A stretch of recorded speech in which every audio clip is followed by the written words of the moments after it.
Hey guys, wanted to make this quick video on how you can grab some pretty good domains without spending a whole lot of time doing it and without breaking the bank. And this is the method I've been using and for years now, and it's working great. So I think it can work for you too. So we're using this tool, Register Compass, and it's a paid tool, but it's worth it if you're serious about building your PBN. It's going to save you a lot of time and headaches. And you basically plug in all these filters, and I will give you my URL up here because it'll automatically put these same filters in for you. So I'll just paste that URL underneath this video. And what Register Compass does is it will sort all the domains which are about to expire, and I use GoDaddy auctions for this, and there's other registrars, but GoDaddy's easiest for me.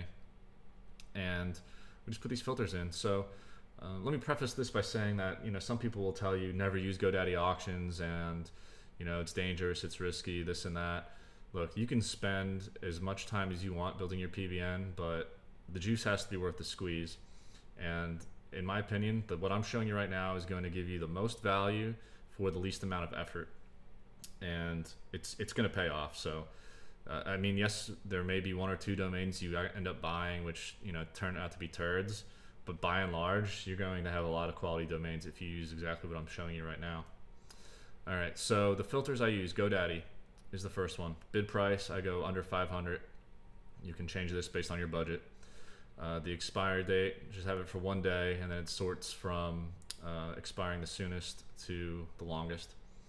The page rank, I used to put a filter on here. I don't care about page rank anymore because Google doesn't really look at page rank anymore. They've kind of stopped using it as a metric. But I still look at it just to show me kind of where that domain's been and what kind of quality it did have, because it's still sort of an indicator.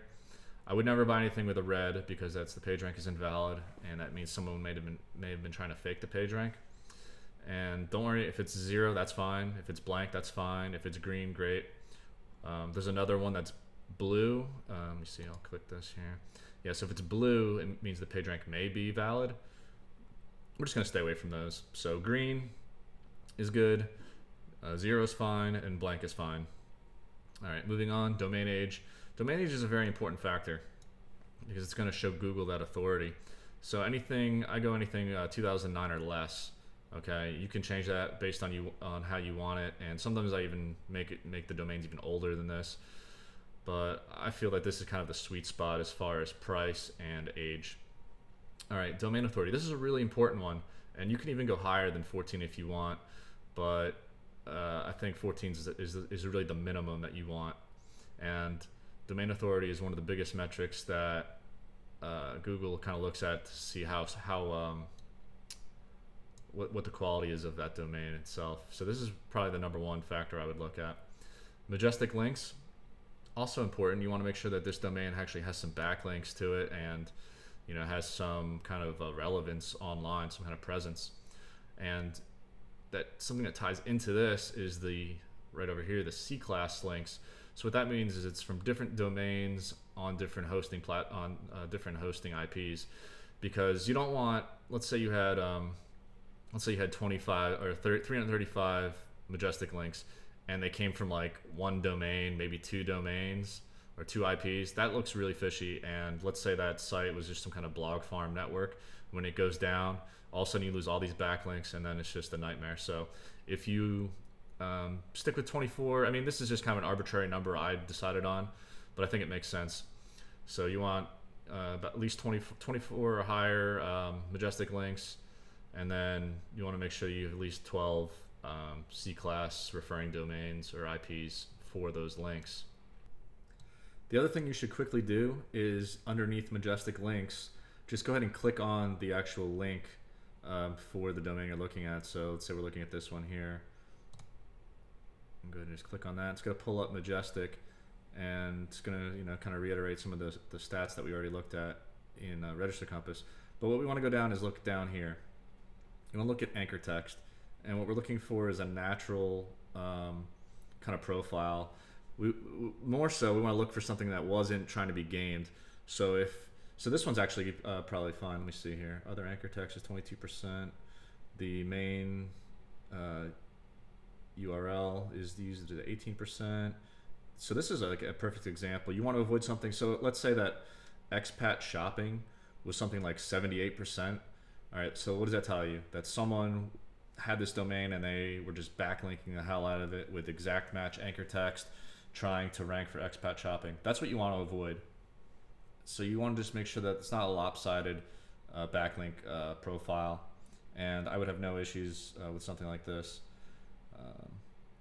I'll just tell you a note is sometimes you're going to see these domains and there's going to be like Chinese characters and things like that, and I've stayed away from them in the past, but lately I've grabbed a few up just because the metrics were so good, and zero issues with them.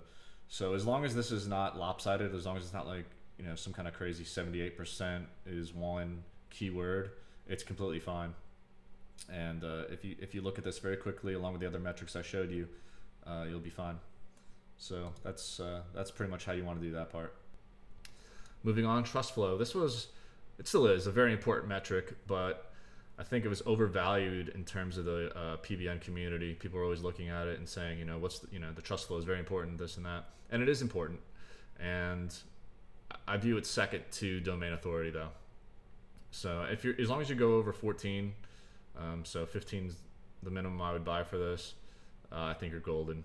And then Google index, that just means that you want to have at least one page indexed in Google. All right, and that's really the only filters I use. There are other ones here you can look at, and if you want to put more analysis into it, that's great. You can look at if it has gov links, edu links. Those are always strong indicators if you're just trying to really sniper some certain specific domains. But like I said, these prices are not too bad here. $12. Well, you wouldn't buy this one because it's invalid, but $37. Not bad for what used to be a PR4. It's got domain authority is 22, so you know it's got some good indicators here, good metrics.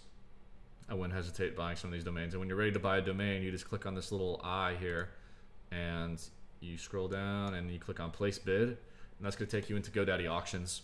I mean, if you don't have a GoDaddy auctions account, you could just grab one. I forget how much it is, but it's worth getting.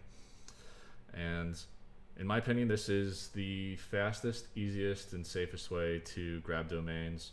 You're gonna have a lot of, you know, you're gonna read everything under the sun from people, like I was saying this method is no good, or you know, this is crazy because Google is watching this page and they're watching GoDaddy auctions. All right, come on, like I said, you can spend all your time being as paranoid as you want to be, but if it ain't broke, don't fix it. And this has been working for years for us building our PBNs. And one more thing I want to mention is if you're building niche PBNs, which you should be depending on your business, you can try to grab ones that already have your topic attached to them, but I wouldn't go crazy looking only for your topic because the domains you can get are going to be few and far between. So don't get too hung up on it, but if you see domains related to your industry, your niche, then yeah, grab them up. It just makes more sense that way. But like I said, don't get too wrapped around only getting things in your industry, because it's not that important. It's more important what kind of content you're putting on there, and that sort of thing. So once you go ahead and bid and you win the domain in GoDaddy auctions, what happens is you get a notice that you won. And then about a week or two later, that domain is available. So it's not going to be available right away. So after you pay for it, it takes about a week or so to end up in your account. And then once it ends up in your account, you can go ahead and just set it up in your set up the blog, however you use it. I use Easy Blog Networks. Some of you know I've been talking about that lately, but it's a really great platform. It basically combines a bunch of different hosts into one interface and makes life a lot easier.